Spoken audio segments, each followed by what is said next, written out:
the globe, like involvement in the war in Iran. We've seen Donald Trump make a decision unanimously without the clearance of the legislative body of the United States. And we're seeing where this is heading, making very bold decisions made by President Trump himself. And one question leaves hanging in the air, and I'll direct this to you now, Barrister Gana.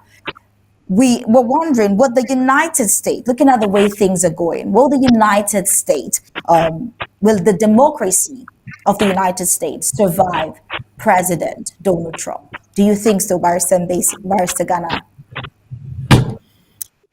Thank you very much for that question, and thanks again to our panelists for the very brilliant, sometimes controversial contributions which they have been making here. Before I address your question, I want to go back and just kind of sprinkle tits and bits of addresses on some of the things that they've said, some of the things that I sort of slightly disagree with.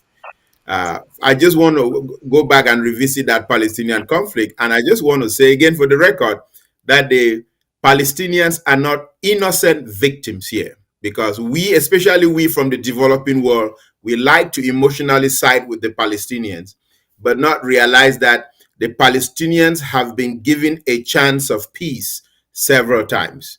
2006, we had the Oslo Accords. Yasser Arafat refused to sign them because Yasser Arafat was afraid that the radical wing, Islamic Jihad, was going to slay him. And who was always behind the scenes controlling or influencing Islamic Jihad? You guessed it right, Iran. We have to realize that those other proxies in the region, Lebanon, that Israel decimated Hezbollah there, they've not been innocent participants. They are not innocent victims, because they had been firing rockets at Israel for years. And again, who is building Hezbollah? Who is behind the scenes? Drum roll, you guessed it right, Iran. We have to look again at the Houthis in Yemen. Who is arming the Houthis to destabilize that region? Again, drum roll, it's Iran. Coming back to Trump and addressing some of these points that were made and my disagreements at the logical positioning.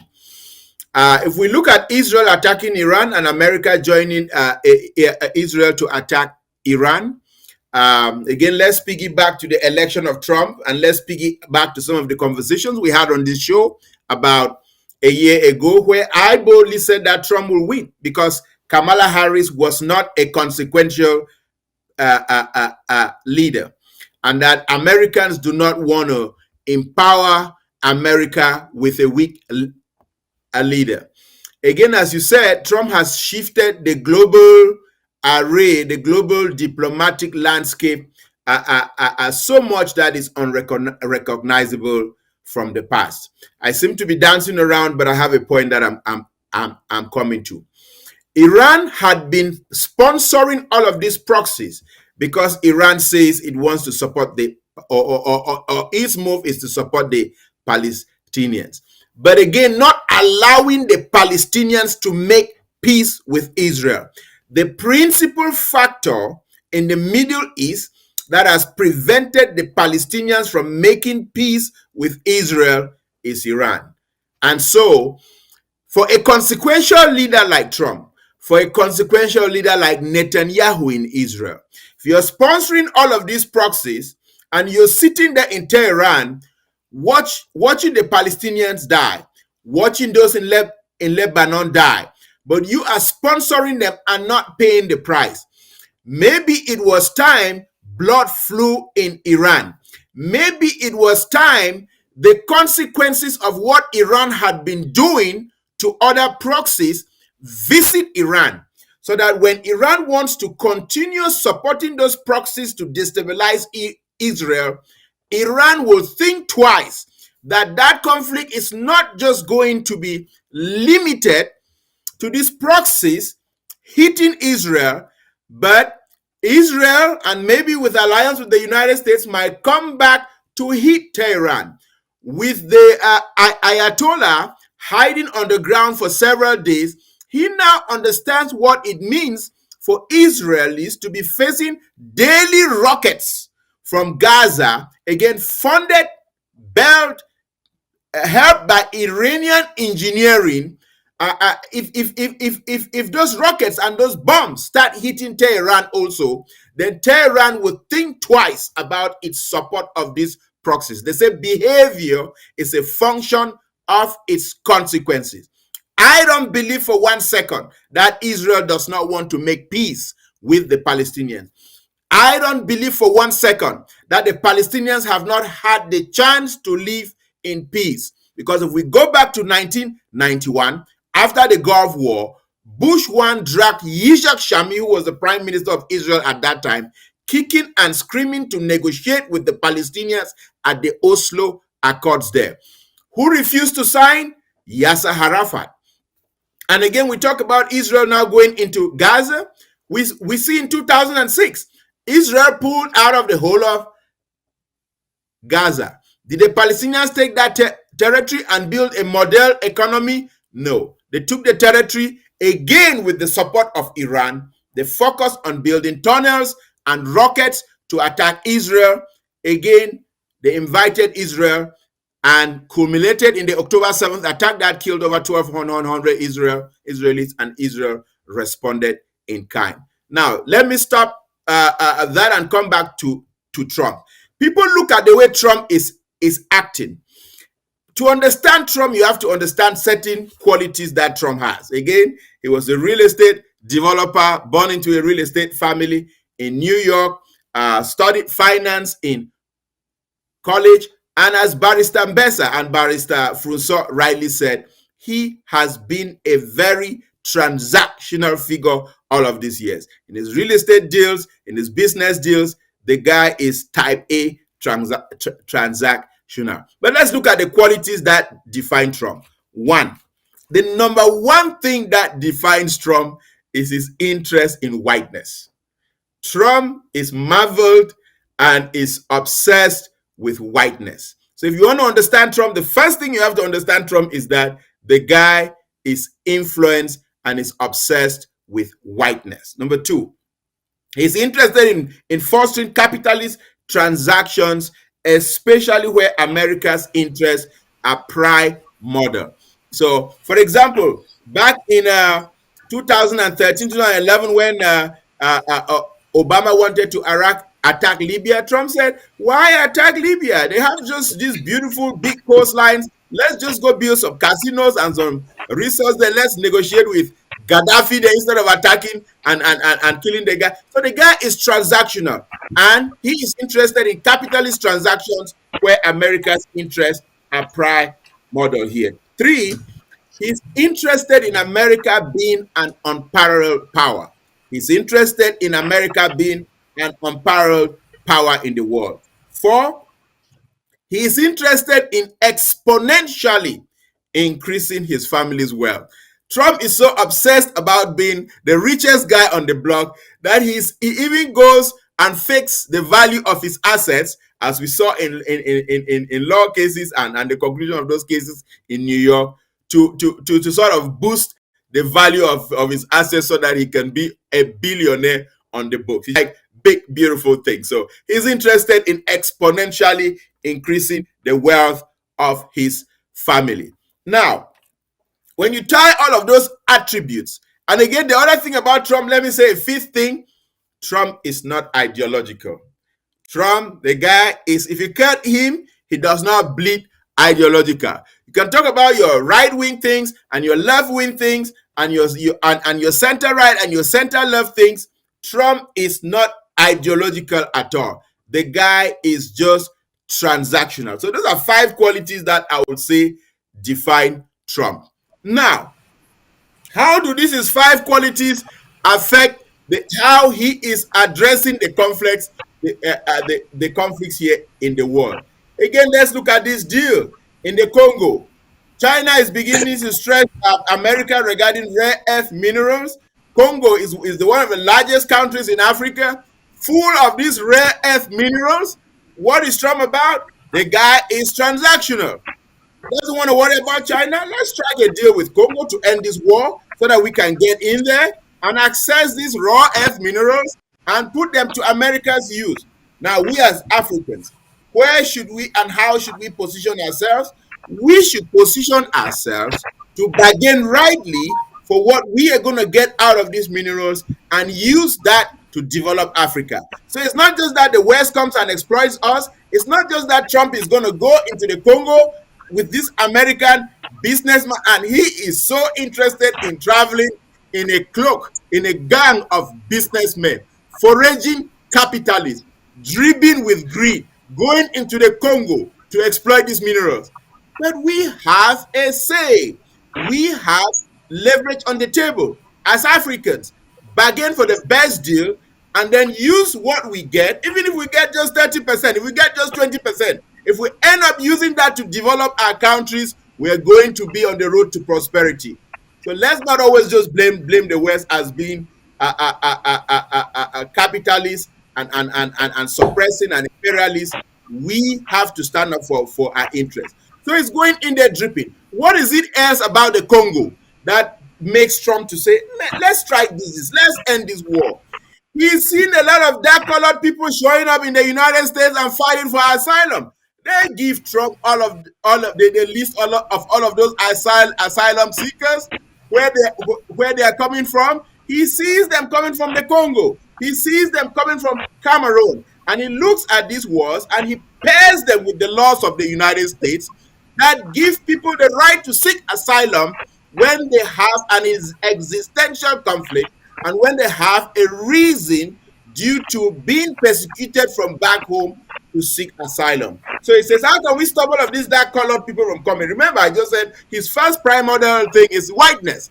Let's not dilute the West. Let's settle this conflict so that they can stay back where they are, so that they do not have to come to the United States. So that is really what is guiding Trump's interest. But again, if you look at it, it's in Africa's best interest because Africa is exporting its best asset, its people. So it's going to work great for Africa. So it ties with his capitalist interest. It ties with him seeing America as being a prime model power. You have to realize that just about 2 months ago, Trump was caught in a hot mic in the White House.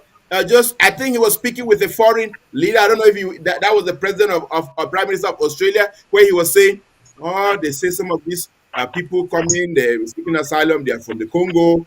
Something." He has all of that information, and so he is being guided by his primordial interest: whiteness, foraging capitalism, and keeping the West as white as possible.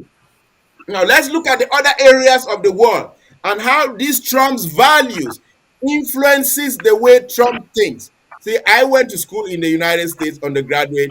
I was in a white fraternity. I interacted with a lot of these kids who think like Trump, and so I think I understand them very well. When Trump sees Russia, people don't understand that.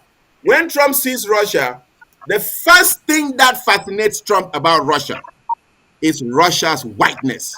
Russia is the most white nation on earth. You can even see where Trump went and picked most of his wives from.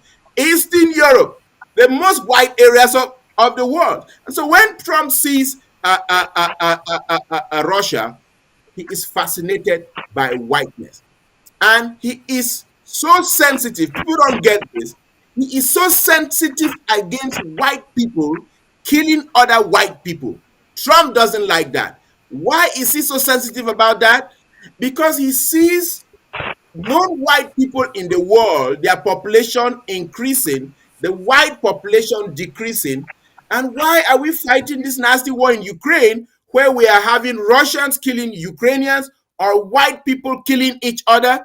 And that's why he was saying, I'm going to end this war on day one, because the death of every additional white person to Trump is a tragedy. But he's seen Russia through the lens of Russian whiteness is also has some nexus with his other interests of primordial capitalism and also having America being a primordial power on the globe. And how has that affected his interest? that has juxtaposed his thinking and his strategy to outfoxing Putin. He has basically uh, uh, uh, uh, spoken a way for Putin to limit his war to Ukraine, acting as if he is going to support Putin no matter what. Pay attention. And then he has turned around and he has struck a mineral deals with Ukraine where America is gonna benefit 500 million to a trillion, 500 billion to a trillion dollar interest in minerals.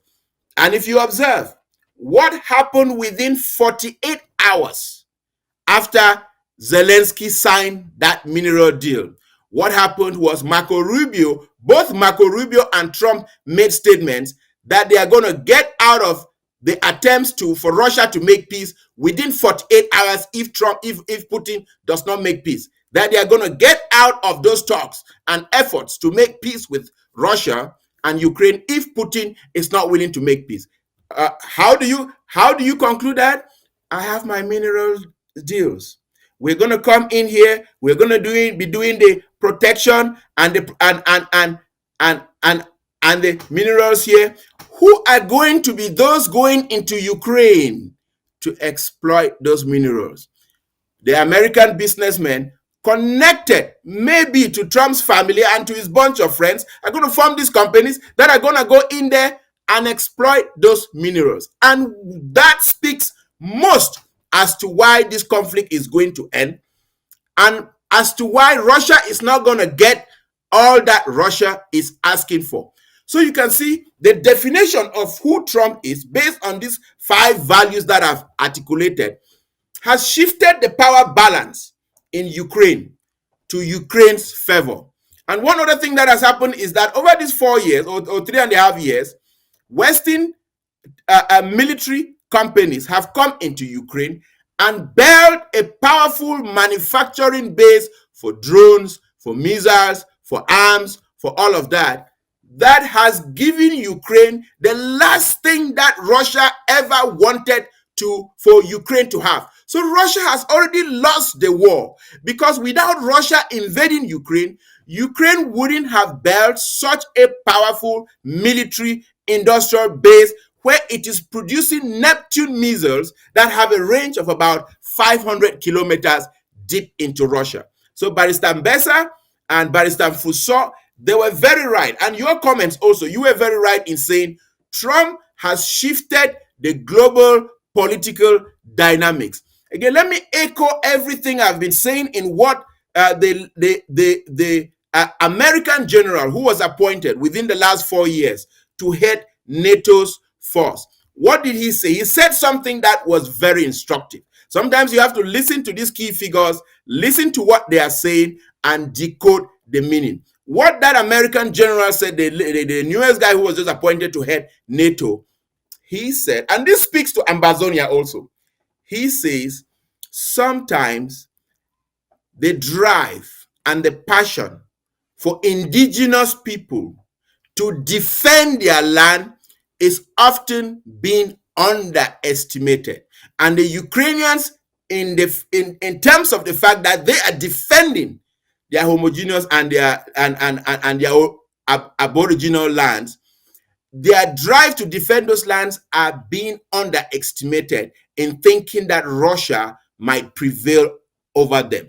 But what is the second meaning you decode from that? It means America has already made a strategic decision aligning with Europe to support the Ukrainians defend what is theirs. For us Ambazonians, how does that lesson import into us? We are defending our sovereign lands. We have to do everything possible by all means necessary to contribute the funds, to give the logistical support, to defend our lands, because it is only through firepower that La République even started speaking the language of negotiation. And it is only through firepower that this logic of us defending our sovereign lands is going to come to play. So I just wanted to again answer your questions regarding Trump shift of global dynamics. One things that one of the things that I suggest, and I'm going to suggest it openly in the air. We Ambazonians have to make a rally, go to the White House, hold signs, and saying, "Hey, Trump, make Ambazonia America's 51st state." We have to say, "Hey, Trump, make America Ambazonia's 51st state."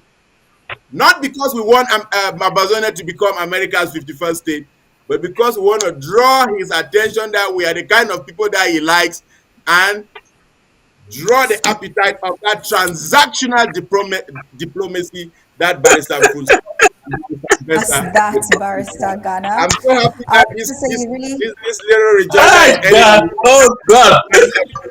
Start preparing those signs. Show up at the Come White on, man. House. Make Ambazonia America's 51st state. Leave that thing. Leave that thing. It will both come to us. But what are these Ambazonians fighting about? It might lead to that Leave that thing, conversation, master. Leave that thing. diplomacy. So, oh, thank well, you Barrister again for giving Ghana, me the floor. I appreciate that.